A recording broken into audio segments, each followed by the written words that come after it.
I would honestly say that the voice and the womb are the two most powerful spaces and places in a woman's body. And when she establishes this very healthy connection, she's connected to her power.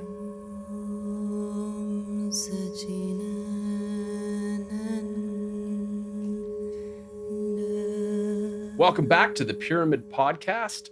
I'm your host, David Kahn, and I'm joined today by an incredibly powerful woman. She was once a top female DJ in Africa, running a busy marketing company in Cape Town, and then quit it all to become a sound healer and a huge proponent for women's embodiment. I'd love to welcome Vanessa Holiday to the show. Vanessa, how are you today? Well, this is very exciting. Yes, indeed. And just to give everybody a bit of background here, Vanessa and I met at the Pyramids of Chi in 2018 during a full moon ceremony and actually have a daughter together, which is extremely exciting. And our daughter sees, when we drive to the Pyramids of Chi, she sees Mama on the billboards and goes, Mama, Mama. So Vanessa's enjoying her role as a local celebrity. Isn't that correct? That is. Yeah. That is. Some of you may have seen the billboard, and some of you may have already experienced my sound journeys in person. Some of you may have seen my online sound journeys. So I just want to thank you all for the support, and just pop in the comments section if you have experienced a sound journey with me, and I'd love to just hear where about in the world you're from. Yes, especially if you're watching this on YouTube. If you're listening to this on the audio version, just keep listening, doing whatever you're doing, and just enjoy the good vibes that are going to come from this interview. So really, I think what I would be curious on, Vanessa, is kind of diving into, like, I know you probably a little bit better than most people, but I'd love to hear your background in, like, because you're quite driven. And when you were basically touring as a DJ, playing these top gigs around the world, running a marketing company, studying Rudolf Steiner's work. Yeah. What was life like back then? Busy. Busy. And I think I had a lot of energy really also to do it all. But eventually it did catch up to me. Mm-hmm. And so doing many different things and just the fast-paced modern world that we're living in, eventually I was going to run out of battery. And so this really was a time for me to kind of reflect, because I was living too much in my masculine of doing, and kind of losing the sense of passion for really what I was actually doing. Right. And I did many things, as I've been very fortunate to travel the world in Africa, which is the heart. Africa is like the heart, the rhythm and the pulse. And beautiful to just, travel and meet different cultures and play music. Mm-hmm. With thousands of people just cheering you on. It's great for the ego. So were you able to go from one lofty cloud to the next and just transition gracefully into being a sound healer? Oh no. No. No. It was a challenge. It was a challenge, because I had trained like we train a muscle to be in this hyper masculine energy of always doing and always creating. So I eventually hit rock bottom. They call it. Ooh. Yeah. What was your rock bottom? Rock bottom was burnout. Oh, you burned burnout, yeah. Depletion, depression. Where it's like, where is the creativity? Like questioning, like, what really is my purpose here? Mm-hmm. What am I really meant to do? Mm-hmm. And these bigger questions of why we're here. So despite all the excitement, all the crowds, playing music, doing what you love, you still got to this point where you're burned out, depressed, and just like, what the heck am I doing? Yes. Oh. Yes. Eventually my body was like, "Ugh, are we gonna like drag myself to the kind of like no ending finish line? Because isn't that life? There's no real Oh, there's finish no end. line." They just churn you up and spit you out, right?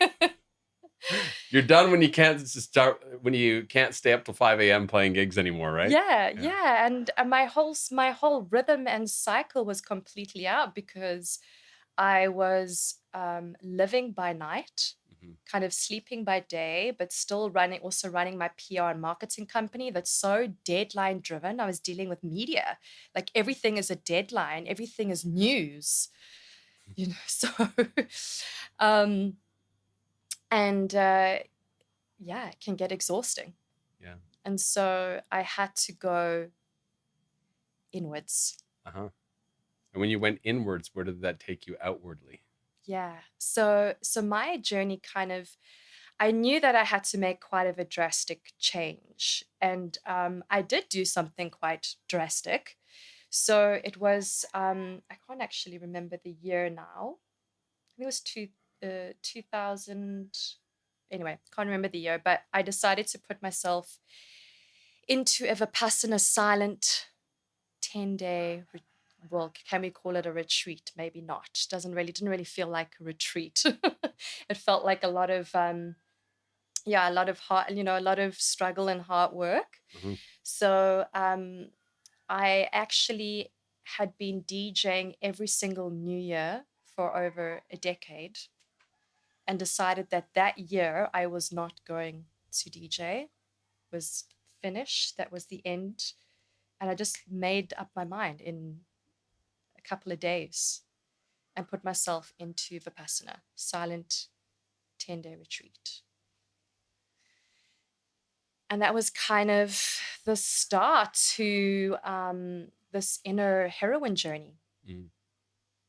And had to put your cell phone away, had to put all of my music away, all of my distractions, right? All of it, the stuff that can get us distracted, and go inwards Mhm. and meditate for 10 days for almost 16 hours a day.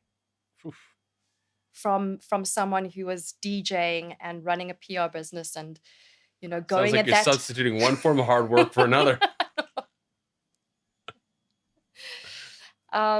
But I came out on the other side, and that's when I discovered that it is still music.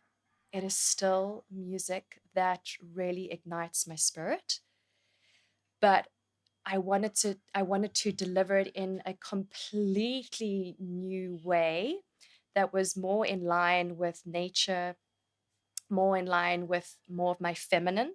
Mm. And then this is where I came into yoga studios and spiritual festivals.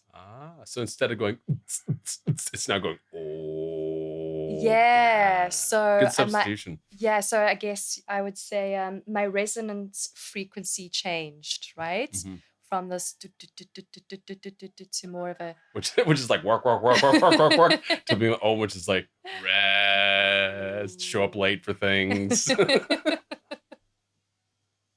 I'm joking. Just because you're Yeah. gnoming doesn't mean you have to show up late for things. If you can No. still keep your timing, that's the real mastery, right? Yeah. Yeah. Yeah. Mhm. So I did this whole exploration on just a lot of Googling and kind of researching music therapy and sound therapy and looking at understanding music in terms of frequency and vibration. And I stumbled then upon Rudolf Steiner and Okay. anthroposophy and eurythmy. And that's where I say I went into the mystery school. Oh, so you went into the temple for several years. Can't talk about that. It's secret, right? Yeah. Yes, You're going to yes. be initiated. So you went through, you learned this whole new way of understanding reality, understanding sort of spiritual science. And then what happens after you finished, after the mystery school? So that was 4 years of initiation, Mhm. which, as I said, the mystery school is an initiation. Back in the ancient civilizations, you used to have to be invited into a mystery school. Now these mystery schools are open and available for everyone to gain this occult wisdom and knowledge. And I was really inspired again. because I was really learning about life and how the universe works, and really getting more in touch with my why and my purpose. Mm. And then after this 4-year training, I decided to pack up everything and head off to no other than the island of the gods. How long were you planning to come here for? 5 years? Yeah, you set up It's planning to come for 5. Bali. Yeah. Because I mean, I'd started the mystery school, the Rudolf Steiner teaching. But didn't you just come to Bali on a trip? I mean, just to visit. Yes, Yeah. I did. In my 4-year training, I just came on a sabbatical. Like, it Yeah. was just 2 weeks.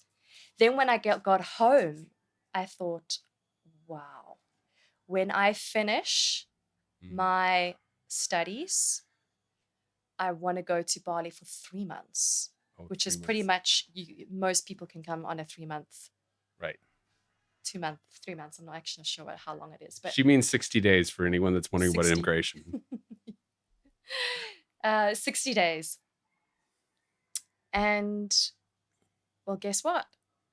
I lasted 2.5 years. Yeah. Because what happened when you were here on that visit? What was the thing? Because you were on this journey of sound and relaxing and reattuning yourself.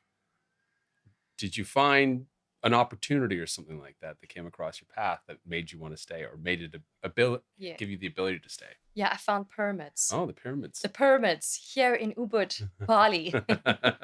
Drive up north. Yes. So, She's referencing a funny reel we posted on Instagram. yeah. But anyway, so you came here and then basically found that the pyramids was a place where you could essentially do that. It's like a playground if you're Yes. into these kind of things. Yes. Most people will know Peter, the owner. Uh-huh. And I had done a sound journey with Diddy. Some of you may know Diddy. And as I walked out the pyramids, I just knew. I was like, I heard like, this is home. Yeah.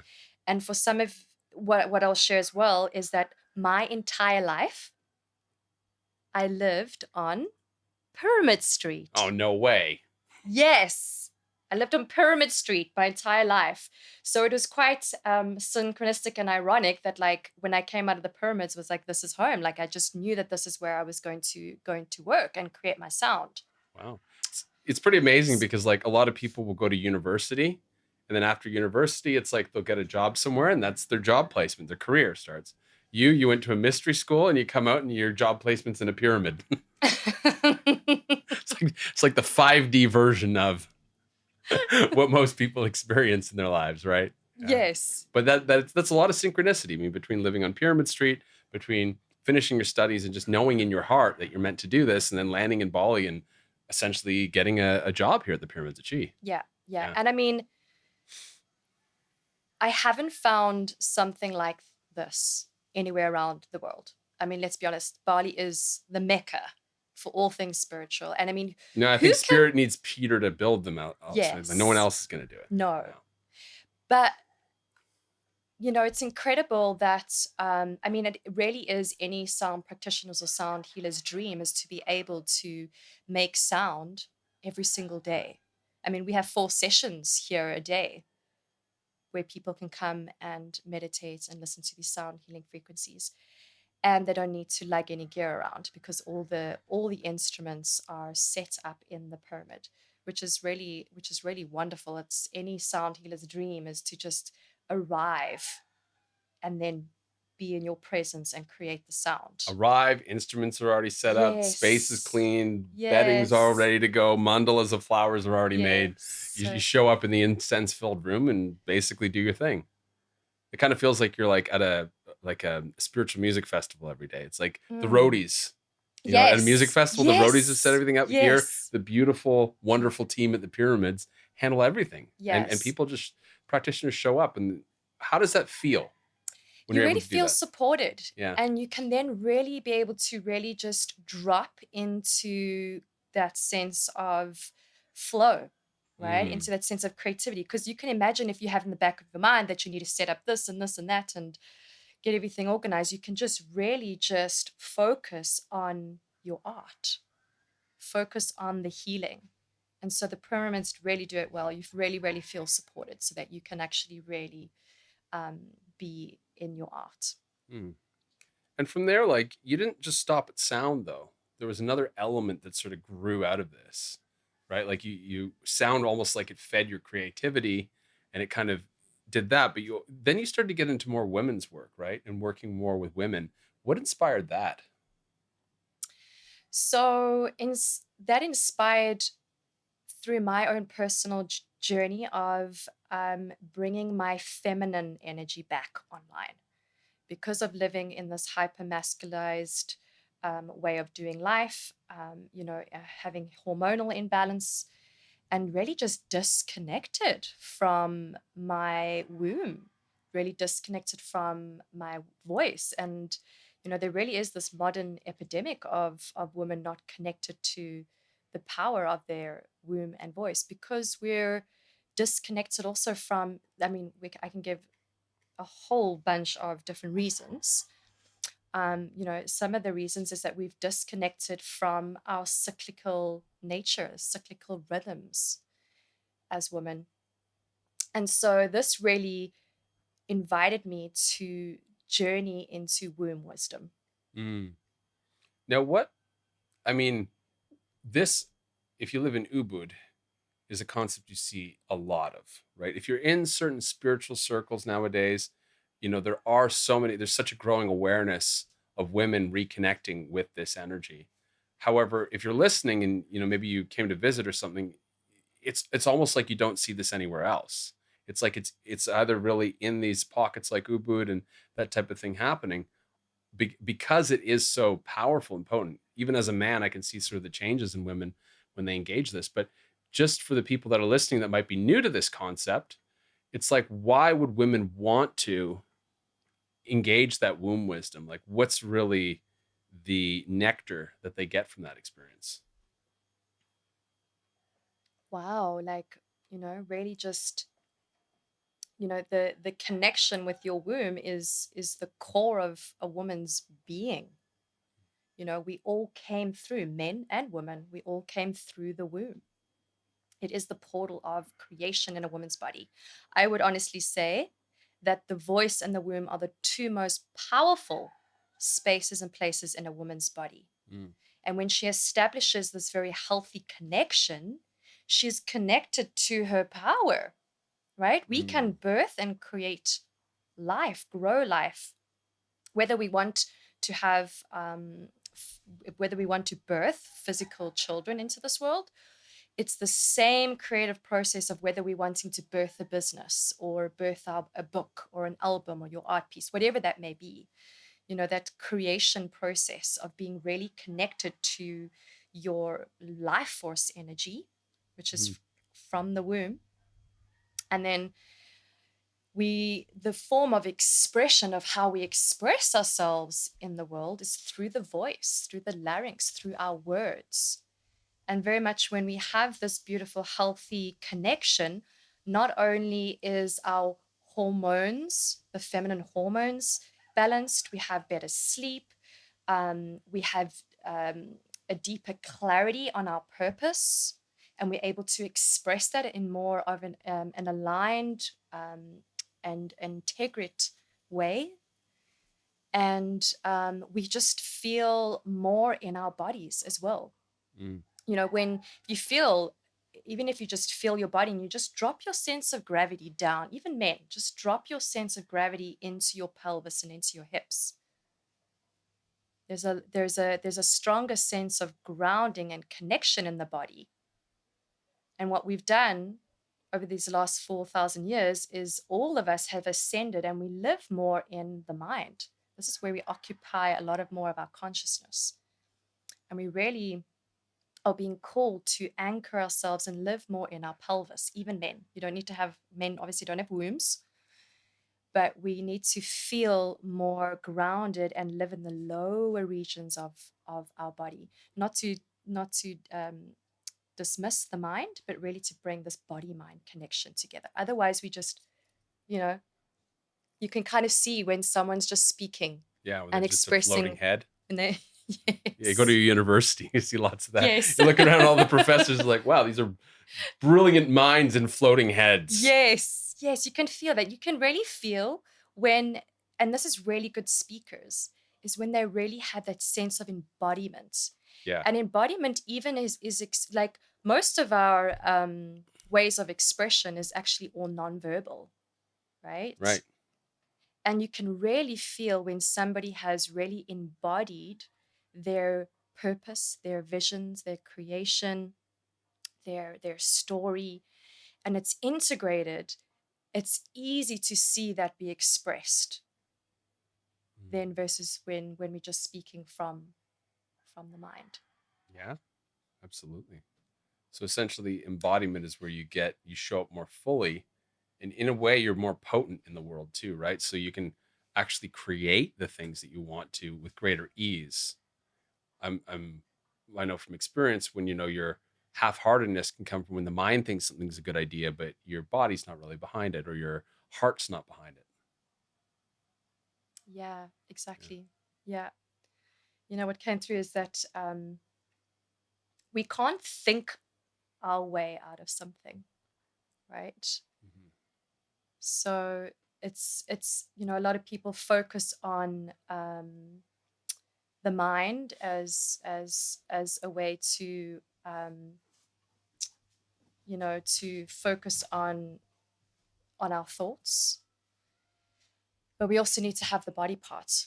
So really having that embodiment, Mhm. because we may have a very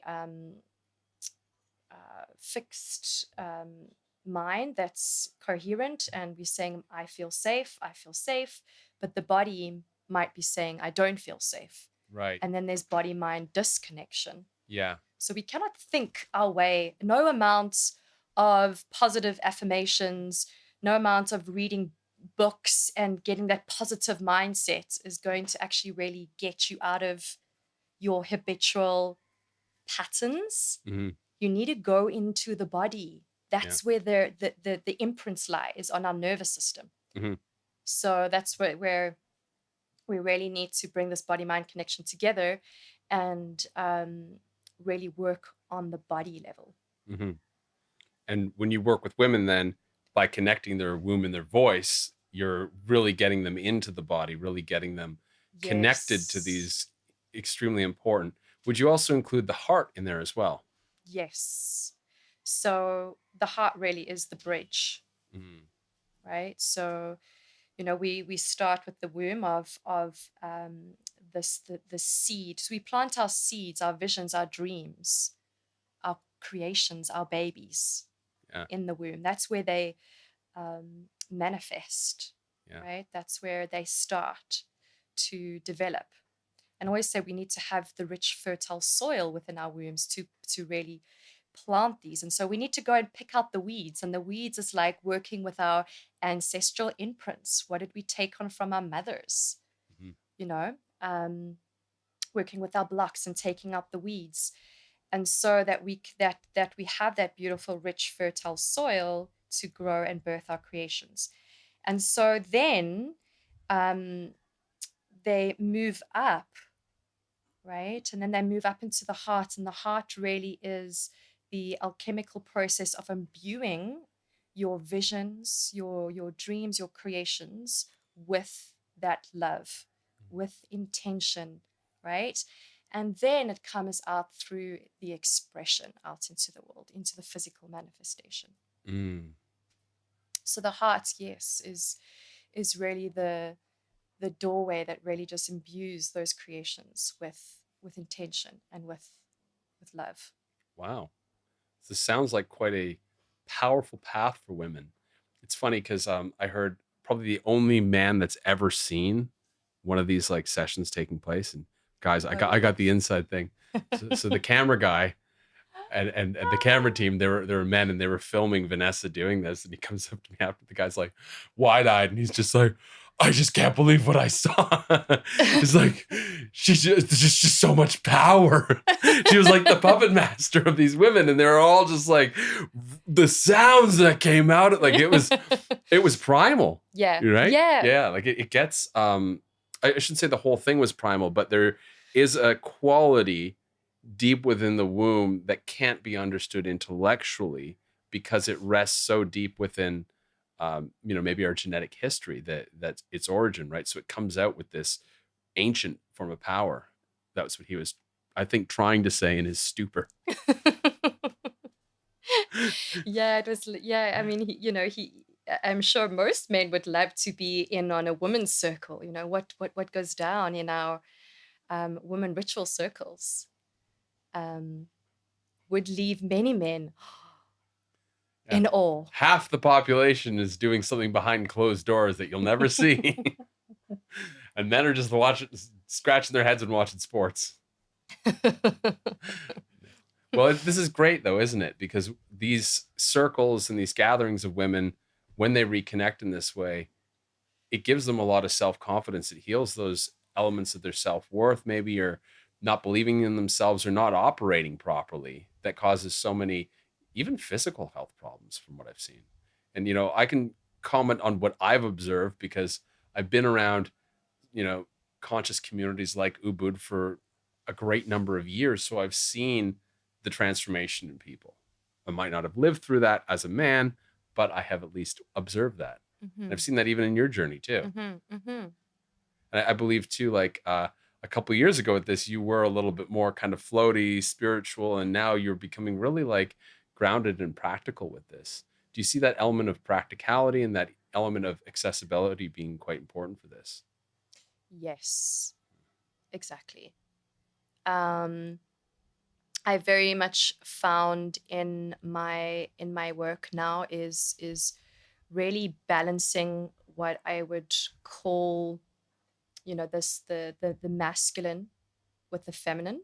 So the masculine really being more about strategy, um, more about creating structures so that the feminine creativity and flow, she can be held within these masculine structures so that she can drop more into her surrender, more into her creativity, into flow. So if she doesn't, so depending on how much structure and support you have, depends how further you can drop more into that creative flow, I don't think they right? have got the memo in Ubud around that because people just here want to just be in this formless flow. Even the men, and they just want to be in this formless flow of ecstatic dance without structure. Not the whole place, but I'm just saying some people can take it a Yes. little too far when they step outside of the masculine system and they step into giving themselves some space. They tend to think, oh, it's just about the right brain, it's just about the feminine, it's just about flow. But what you're saying is it's actually about bridging both, and that Yes. that flow and the depth of dropping in happens by creating a reciprocal amount of support in one's life. Yes. Yeah, Like when you have resources, yeah, you know, when you have the resources as well, then you're able to, again, also you feel the support of being able to drop more into your creative flow. So they are both equally as important.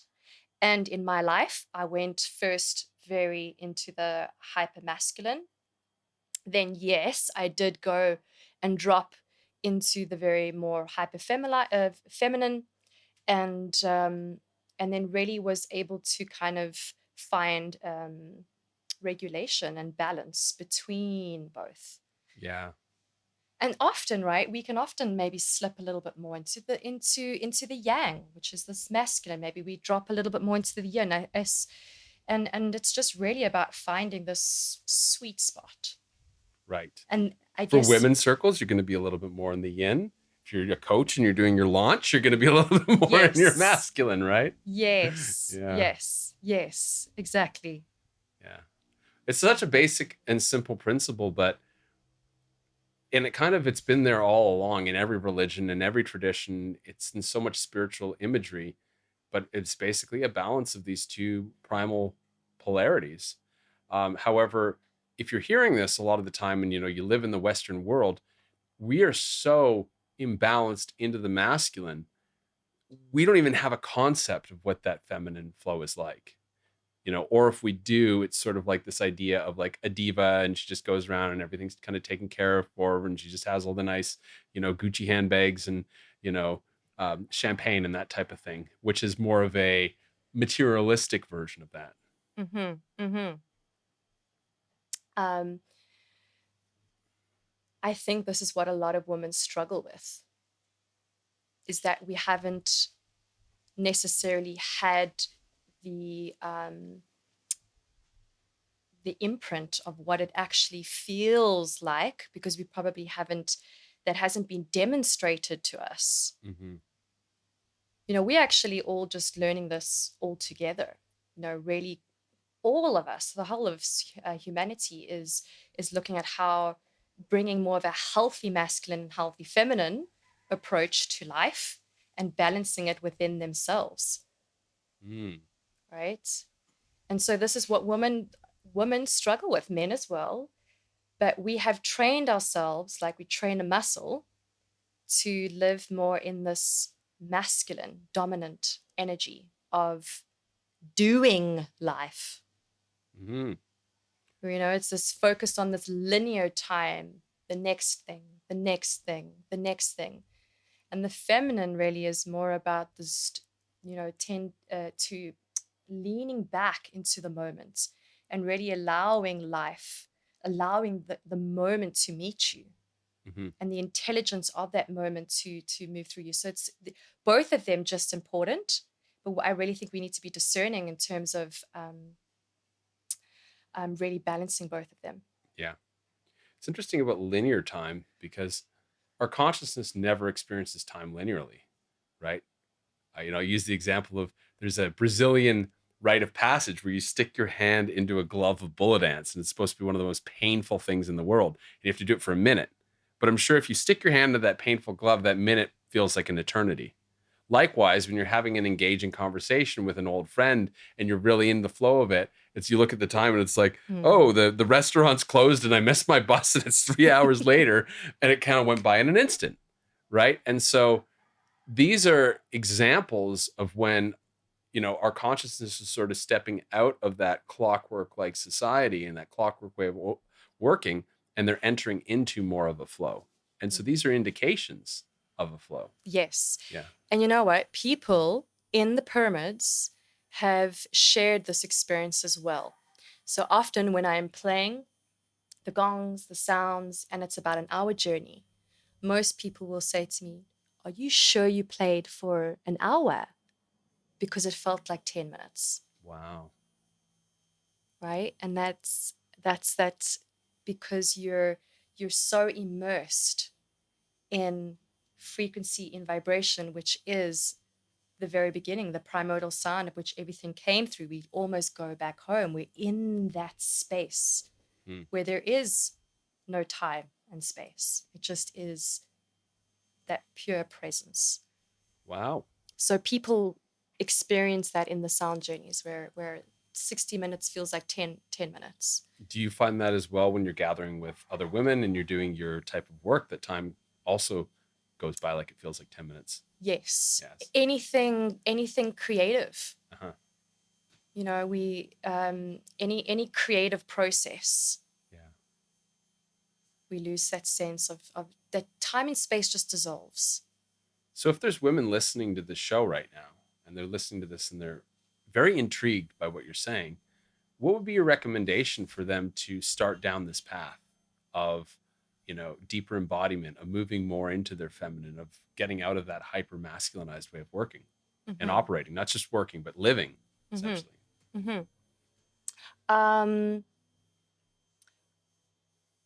Firstly is to get educated.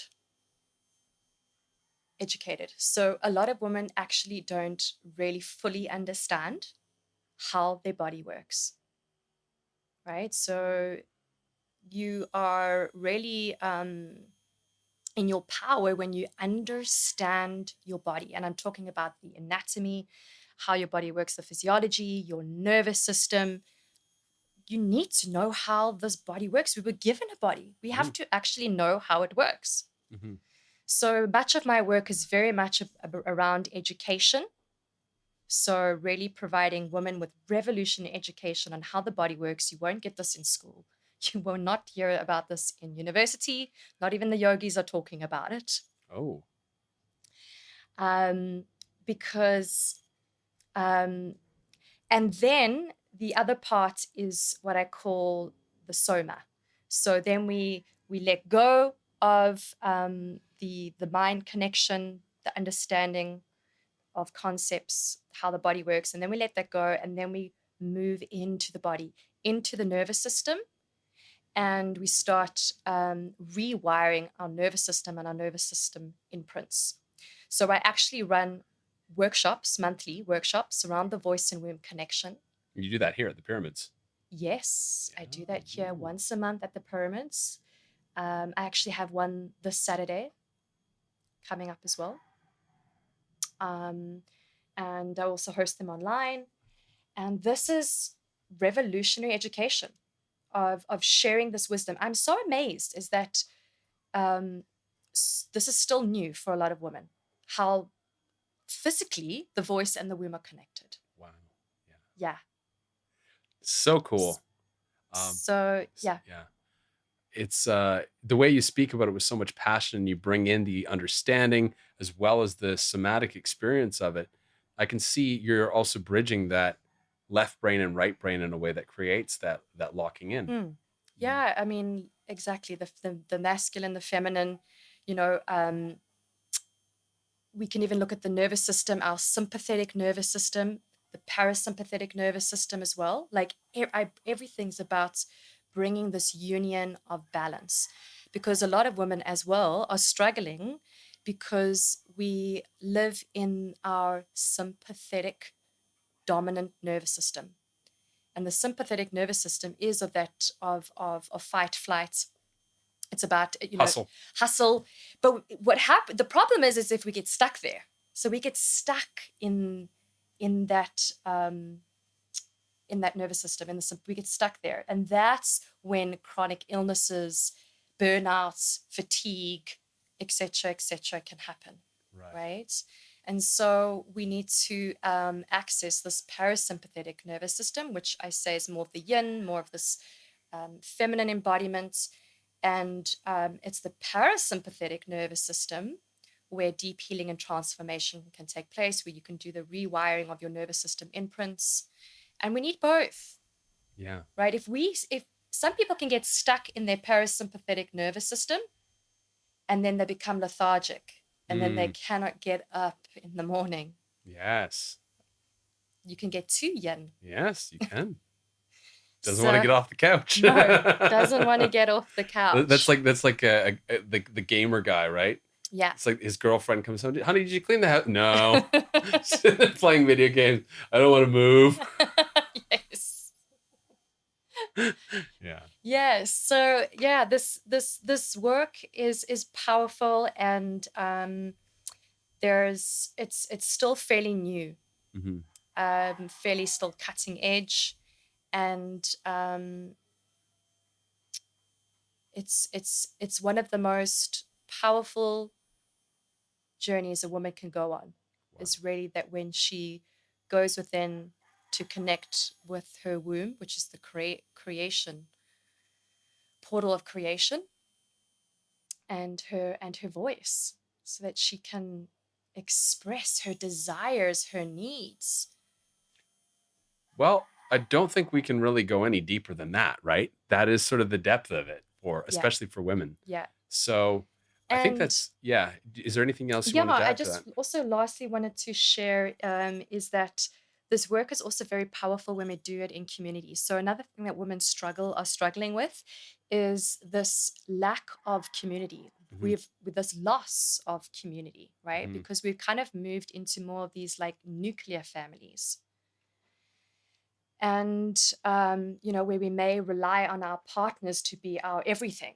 Right. Right. And women need to come together because women are very emotional. We feel a lot, and women need to come together to also share within a circle, and not just leave it up to their partner to deal with all of their emotions, but they need this community and coming together. I actually say that the biggest life upgrade that a woman can have is being in a community of conscious women.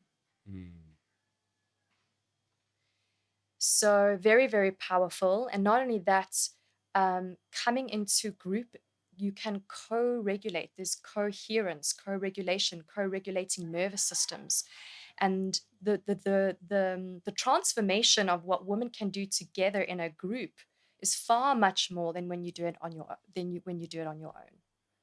So really is to inspire women to really start plugging into community, whether it's online communities or whether it's a physical community in your neighborhood, is to really get into a women's community. Wow. So very much of my work is community driven.